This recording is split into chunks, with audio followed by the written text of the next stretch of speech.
శ్రీకృష్ణుడే మహాభారతాన్ని నడిపించిన అసలైన కథానాయకుడు.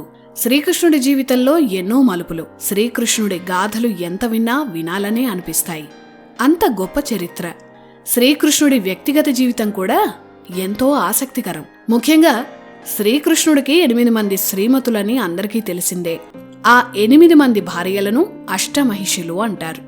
వారి పేర్లు రుక్మిణి, సత్యభామ, జాంబవతి, మిత్రవింద, భద్ర, నాగ్నజితి, కాళింది, లక్షణ.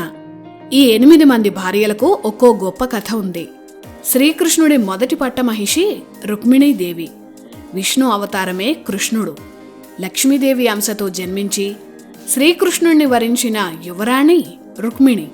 గొప్ప ప్రేమ కథల్లో ఒకటి ఈ శ్రీకృష్ణ రుక్మిణీల ప్రణయగాథ. మొట్టమొదటి ప్రేమలేఖ కూడా రుక్మిణి విరచితమే. శ్రీకృష్ణుడి కాలంలో మగధ సామ్రాజ్యం శక్తివంతంగా ఉండేది. ఆ సామ్రాజ్యాన్ని బలోపేతం చేసినవాడు జరాసంధుడు. చేదిరాజు శిశుపాల, విదర్భ యువరాజు రుక్మి, కాలయవన, పుండ్ర, ప్రాగ్జ్యోతిషపురం లాంటి రాజ్యాలన్నీ జరాసంధుడితో కలిసి కూటమిగా ఉండేవి. వీరందరికీ శ్రీకృష్ణుడే ప్రథమ శత్రువు. ప్రస్తుత మహారాష్ట్రే విదర్భ. ఆ విదర్భ యువరాజు రుక్మి కృష్ణుడికి దూరబంధువే. అలాగే శిశుపాలుడు కృష్ణుడి సొంత మేనత్త కుమారుడు. అంటే శిశుపాలుడికి కృష్ణుడు బావ అవుతాడు. అయినా చిన్నప్పటి నుంచి శిశుపాలుడు కృష్ణుణ్ణి శత్రువులా చూశాడు. రాజ్యాలను శక్తివంతంగా మార్చుకోవడానికి ఆనాటి రాజులు వివాహ బంధాలను ఏర్పరచుకునేవారు. రుక్మి చెల్లెలే రుక్మిణి. ఆమెను తన స్నేహితుడైన శిశుపాలుడికిచ్చి వివాహం చేయాలని రుక్మి ఆలోచన చేశాడు. ఆ వివాహం రుక్మిణికి ఇష్టం లేదు. ఎందుకంటే ఆమె అప్పటికే కృష్ణుణ్ణి ప్రేమిస్తోంది. అప్పుడే రుక్మిణి తన స్నేహితుడు రాజగురువు కుమారుడైన అగ్నిద్యోతన అనే బ్రాహ్మణ పండితుడికి ఒక లేఖనిచ్చి ద్వారకకు పంపింది. రుక్మిణి పంపిన సందేశాన్ని ఆ పండితుడు కృష్ణుడికి చేరవేశాడు. ఆ సందేశంలో విదర్భకు వచ్చి తనను తీసుకువెళ్లి పెళ్లి చేసుకోవాలని రుక్మిణి కోరుకుంది. కృష్ణుడిపై తనకున్న ప్రేమను, ఆరాధనను ఆ లేఖలో రాసింది. విదర్భ సంప్రదాయం ప్రకారం వివాహానికి ముందు పెళ్లి కుమార్తె పార్వతీదేవి ఆలయానికి వెళ్లి పూజలు చేయాలి. అలా ఆలయానికి వచ్చిన సమయంలోనే తనను తీసుకువెళ్లాలని రుక్మిణి కృష్ణుడికి సందేశం పంపింది. ఒకవేళ కృష్ణుడు రాకపోతే ప్రాణార్పణ చేసుకుంటానని కూడా హెచ్చరించింది. అలా శ్రీకృష్ణుడికి రుక్మిణి రాసిన ఈ ప్రేమలేఖే మొట్టమొదటి ప్రేమలేఖ. రుక్మిణి సందేశం అందుకున్న వెంటనే శ్రీకృష్ణుడు బలరాముడితో కలిసి వాయు వేగంతో ద్వారక నుంచి విదర్భ రాజధాని అయిన కుండినపురానికి బయలుదేరాడు. అప్పటికే జరాసంధుడితో సహా తన కూటమి రాజులంతా విదర్భకు చేరారు. కృష్ణుడు విదర్భ రాజధానికి వచ్చి అందరూ చూస్తుండగానే రుక్మిణిని రథమెక్కించుకొని ద్వారక వైపు వెళ్లాడు. వెంటపడిన రాజులను బలరాముడు ఓడించాడు. రుక్మిణి కృష్ణుడు ఓడించి సంహరించాలని చూశాడు. కాని రుక్మిణి అడ్డుపడింది. ప్రేమించిన భార్య కోసం బావమరిది రుక్మి ప్రాణాలు తీయకుండా కృష్ణుడు వదిలేశాడు. కాని రుక్మి అహంకారాన్ని అణిచేందుకు తల గొరికి సగం మీసం తీసి అవమానించాడు. ఇది రుక్మిణి కృష్ణుల ప్రణయగాథ. ఈ ప్రణయగాథకు సాక్ష్యంగా నిలిచిన కుండినపురమే ఇప్పటి మహారాష్ట్రలో ఉన్న కుండిన్యపూర్. ఆనాటి విదర్భే ఈనాటి మహారాష్ట్ర. కుండిన్యపూర్ పట్టణంలో రుక్మిణీదేవి ఆలయం కూడా ఉంది. అలాగే ద్వారకలో కూడా రుక్మిణి ఆలయం ఉంది. సాక్షాత్ మహాలక్ష్మీదేవి రూపమే రుక్మిణి అని పురాణాలు చెప్తున్నాయి. అలా రుక్మిణి శ్రీకృష్ణుడి మొదటి పట్టమహిషి అయింది. భాగవత పురాణం ప్రకారం శ్రీకృష్ణుడికి రుక్మిణికి ప్రద్యుమ్న, చారుదేష్ణ, సుదేష్ణ సహా 10 మంది పిల్లలు. శ్రీకృష్ణుడి రెండో భార్య జాంబవతి. ఇది మరో పెద్ద కథ. యదువంశానికే చెందిన రాజు సత్రాజిత్తు. ఆయన సూర్యుడి భక్తుడు. సత్రాజిత్తు భక్తికి మెచ్చిన సూర్యుడు రోజుకి 8 బారువుల బంగారాన్ని ఇచ్చే శ్యమంతకమణిని ఇచ్చాడు. ఒక లెక్క ప్రకారం బారువు అంటే 800 కేజీలు. శ్యమంతకమణి ఉన్న రాజ్యంలో కరువు అనేదే ఉండదు.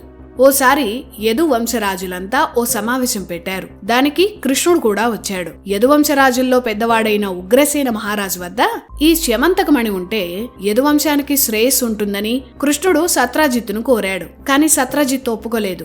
అక్కడితో కృష్ణుడు కూడా ఆ విషయాన్ని వదిలేశాడు. కొన్నాళ్లకు సత్రాజిత్తు తమ్ముడు ప్రసేనుడు ఆ మణిని ధరించి వేటకు వెళ్లాడు. అప్పుడు ప్రసేనుడిపై సింహం దాడి చేసి చంపేసి మణిని పట్టుకెళ్ళింది. ఆ అడవిలోనే ఉన్న ఓ గుహలో జాంబవంతుడు నివసించేవాడు. ఆ మణిని చూసిన జాంబవంతుడు సింహాన్ని చంపి శమంతకమణిని తన కూతురైన జాంబవతికి అలంకారం కోసమిచ్చాడు. తన తమ్ముడు ప్రసేనుడు చనిపోయాడని తెలిసి సత్రజిత్తు బాధపడ్డాడు. మణి కోసం కృష్ణుడే ఆ పని చేయించాడని నింద వేశాడు. తనపై వచ్చిన అపవాదును తప్పించుకోవడం కోసం శ్రీకృష్ణుడు ప్రసేనుణ్ణి వెతుక్కుంటూ అడవికి వెళ్లాడు. అక్కడ ప్రసేనుడి శవం కనిపించింది. మణి కనిపించలేదు. వెతికితే అది జాంబవంతుడి గుహలో ఉందని కృష్ణుడికి తెలిసింది. గుహలోకి వెళ్లి మణిని తీసుకునేలోపు జాంబవంతుడు వచ్చాడు. అప్పుడు జాంబవంతుడికి కృష్ణుడికి యుద్ధం జరిగింది. వచ్చినవాడు శ్రీకృష్ణుడని, విష్ణు అవతారమని జాంబవంతుడికి అర్థమైంది. రాముడితో యుద్ధం చేసి రాముడి చేతుల్లోనే మోక్షం పొందాలని త్రేతాయుగంలో జాంబవంతుడు కోరుకున్నాడు. ఆ కోరిక కృష్ణావతార సమయంలో తీరింది. తాను కుమార్తెలా పెంచిన జాంబవతి అనే సుందరకన్యను కృష్ణుడి చేతుల్లో పెట్టి జాంబవంతుడు పరమపదించాడు. అలా శ్రీకృష్ణుడి రెండో భార్య జాంబవతి అయింది. భాగవత పురాణం ప్రకారం కృష్ణుడికి జాంబవతికి సాంబ, సుమిత్ర, పురుజిత్ సహా 10 మంది పిల్లలు. వీరిలో సాంబ వల్లే యదువంశం నాశనమైంది. శ్రీకృష్ణుడి మూడో భార్య సత్యభామ.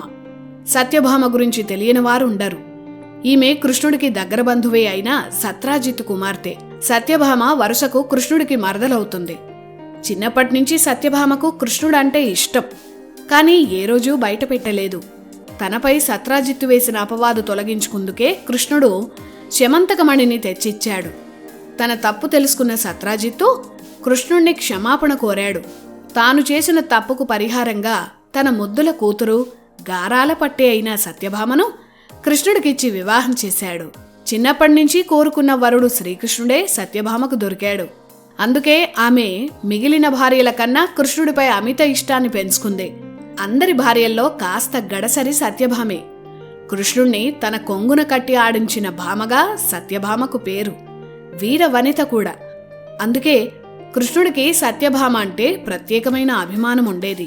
భాగవత పురాణం ప్రకారం కృష్ణుడికి సత్యభామకు భాను, సుభాను, స్వభాను సహా 11 మంది కుమారులు.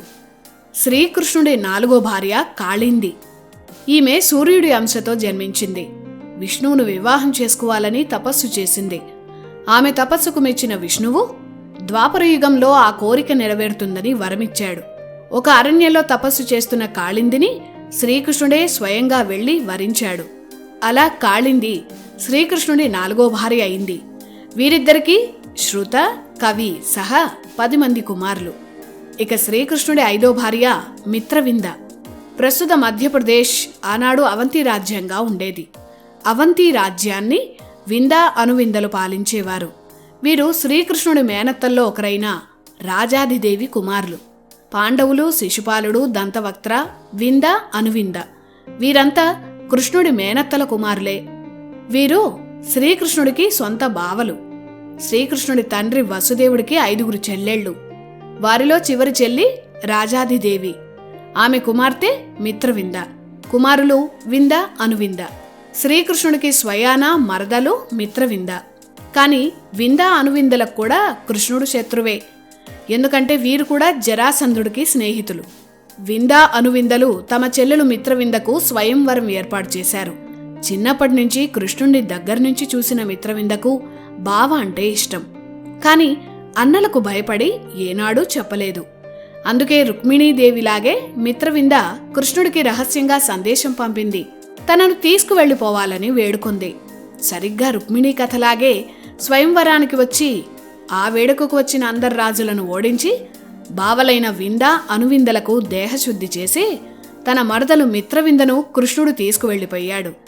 ద్వారకలో వారిద్దరికీ వైభవంగా వివాహం జరిగింది. శ్రీకృష్ణుడి 5వ భార్య అయిన మిత్రవింద, కృష్ణుల ప్రణయ గాథ ఇది. వీరిద్దరికీ వృక, హర్ష, అనిల సహా 10 మంది కుమారులు. శ్రీకృష్ణుడి 6వ భార్య నాగ్నజితి. ఇది మంచి వీరోచిత కథ. ఇప్పటి అయోధ్యే ఆనాటి కోసల రాజ్యం. ఆ రాజ్యానికి చక్రవర్తి నాగ్నజిత్తు. అతని కూతురు నాగ్నజితి. కోసల రాజధాని అయోధ్యలో 7 పెద్ద పెద్ద వృషభాలు ప్రజలపై దాడి చేస్తున్నాయి. అవి ఎప్పుడు ఎలా వస్తాయో, ఎప్పుడు దాడి చేస్తాయో అర్థం కాక ప్రజలంతా భయపడేవారు. వాటిని నియంత్రించడం ఎవరి వల్ల కాలేదు. రోజురోజుకి వాటి వల్ల ప్రమాదం పెరిగింది. అకస్మాత్తుగా వచ్చి పడుతున్న ఆ 7 వృషభాలను సైన్యం కూడా అదుపు చేయలేకపోయింది. ఈ సమస్యను పరిష్కరించలేక నాగ్నజిత్తు రోజూ బాధపడేవాడు. చివరికి ఒక నిర్ణయానికి వచ్చాడు. ఆ 7 వృషభాలను ఎవరు అదుపు చేస్తారో వారికి తన అందాల కూతురు నాగ్నజితినిచ్చి వివాహం చేస్తానని రాజు ప్రకటించాడు. ఆ ప్రకటన విని ఎంతోమంది రాజులు వచ్చారు. ఆ వృషభాలను చూసి భయపడి పారిపోయారు. చాలామంది ఆ వృషభాల దెబ్బకు మరణించారు. అప్పుడే కోసల రాజ్యానికి ఒక్కడుగా వచ్చాడు కృష్ణుడు. కృష్ణుడు గురించి వినడమే తప్ప ఎప్పుడూ నాగ్నజితి చూడలేదు.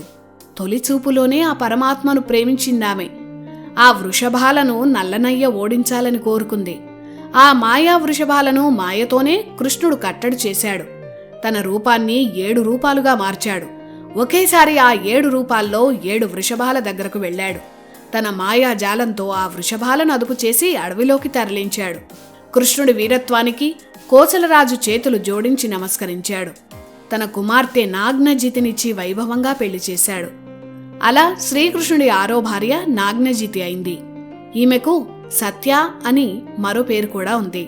వీరిద్దరికీ వీర, చంద్ర, అశ్వసేన సహా 10 మంది కుమారులు. శ్రీకృష్ణుడి 7వ భార్య భద్ర. ఈమె కూడా శ్రీకృష్ణుడి మరదలే. కేకయ రాజ్యానికి రాజు దృష్టకేతు. దృష్టకేతు భార్య శృతకీర్తి. శ్రీకృష్ణుడి 5గురు మేనత్తల్లో 2వ మేనత్త ఈ శృతకీర్తి.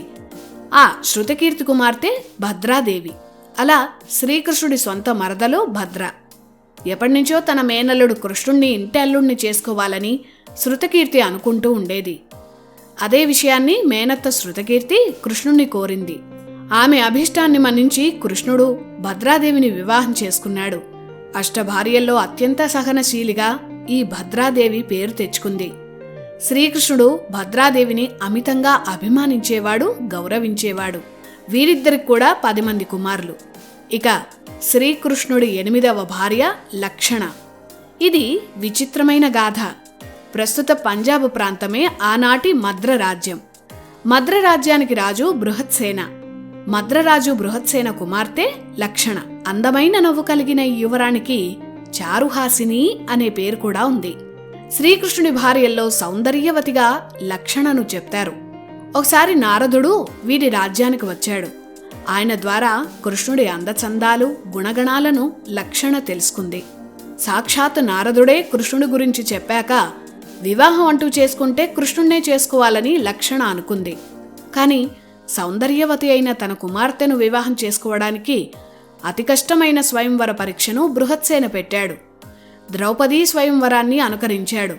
ఒక మత్స్య యంత్రాన్ని బృహత్సేన ఏర్పాటు చేయించాడు. మత్స్య యంత్రాన్ని ఛేదించిన వీరుడికే తన కుమార్తెనిచ్చి పెళ్లి చేస్తానని బృహత్సేన ప్రకటించాడు. ఎంతో మంది రాజులు మత్స్య యంత్రాన్ని ఛేదించాలని వచ్చారు. వీరోచిత స్వయంవరాలంటే కృష్ణుడికి మహా ఇష్టం. అందుకే మత్స్య యంత్రాన్ని ఛేదించేందుకు శ్రీకృష్ణుడు వచ్చాడు. వచ్చి చూస్తే అక్కడ అర్జునుడు కూడా ఉన్నాడు. దుర్యోధనుడు, కర్ణుడు కూడా ఉన్నారు. ఈ స్వయంవరానికి తన బావ కృష్ణుడు వస్తాడని అర్జునుడు ఊహించలేదు. కృష్ణుడే కోరుకున్నాక అతని శిష్యుడు, స్నేహితుడైన అర్జునుడు తప్పుకుందామని నిర్ణయించుకున్నాడు. నిజానికి అర్జునుడు తన ధనుర్విద్యను ప్రదర్శించే గొప్ప వేదిక కాబట్టి వచ్చాడు. కాని కృష్ణుడు లక్షణకు తానంటే ఇష్టమని తెలిసే వచ్చాడు. లక్షణ కృష్ణుణ్ణి ప్రేమిస్తోంది అన్న విషయం అర్జునుడికి అర్థమైంది. అందుకే మత్స్య యంత్రాన్ని ఛేదించడంలో తిరుగులేని అర్జునుడు కావాలని పక్కకు బాణం వేసి ఓడిపోయాడు. కృష్ణుడి వైపు చూసి నవ్వాడు. శ్రీరాముడు శివధనుస్సును విరిచి సీతమ్మను చేపట్టినట్టు శ్రీకృష్ణుడు కూడా అతి బరువైన ఆ విల్లును చాలా సులువుగా ఎత్తి మత్స్య యంత్రాన్ని ఛేదించి లక్షణను వివాహం చేసుకున్నాడు. అలా భారతంలో 2 మత్స్య యంత్ర ఛేదనలున్నాయి. అవమానం చెందిన అక్కడి రాజులంతా కృష్ణుడిపై దాడి చేస్తే వారందర్నీ కృష్ణార్జునులు ఓడించారు. అలా తన ప్రాణ స్నేహితుడు, గురువు, ప్రియమైన బావ కృష్ణుడి కోసం అర్జునుడు కావాలని ఓడిపోయాడు. ఇది శ్రీకృష్ణుడు లక్షణ కథ. శ్రీకృష్ణుడు తన 8వ భార్య అయిన లక్షణలకు ప్రఘోష, గాత్రవన్, సింహ సహా 10 మంది పిల్లలు. ఇవి శ్రీకృష్ణుడి అష్టమహిషుల గాథలు. కృష్ణుడికి 16,000 మంది భార్యలు అంటారు కదా, మరి వారెవరు? దీని వెనుక ఒక విషాద గాథ ఉందని చాలామందికి తెలీదు. ఆ కాలంలో ఘోర రాక్షసుడు నరకాసురుడు. అతన్ని శ్రీకృష్ణుడు సంహరించాడు. నరకాసురుడు 16,000 మంది రాజకన్యలను బంధించి వారి జీవితాలను నాశనం చేశాడు. వారికి నిత్య నరకం చూపించేవాడు. శ్రీకృష్ణుడి దయ వల్ల నరకుడు మరణించాడు. ఆ తర్వాత సర్వం కోల్పోయిన ఆ 16,000 మంది రాజకన్యలకు ఎటు వెళ్లాలో కూడా దిక్కుతోచలేదు. అప్పుడే ఆ 16,000 మంది తమను నరకుడి నరకం నుంచి విడిపించి స్వేచ్ఛను ప్రసాదించిన కృష్ణుణ్ణే తమ భర్తగా కోరుకున్నారు. వారికి మరో జీవితాన్ని ప్రసాదించాలన్న ఉద్దేశంతో శ్రీకృష్ణుడు కూడా వారందర్నీ తన భార్యలుగా స్వీకరించాడు. ఇక్కడ 16,000 మంది భార్యలు అనేది మానరక్షణ, ప్రాణరక్షణలో భాగంగా శ్రీకృష్ణుడు చేసిన గొప్ప పని. స్త్రీలకు ఆయన ఇచ్చిన గౌరవం. అలా ధర్మబద్ధంగా 16,000 మందిని తన భార్యలుగా స్వీకరించి జీవితాంతం వారికి ఏ లోటు రాకుండా చూసుకున్నాడు. ఇది 16,000 మంది భార్యల కథ.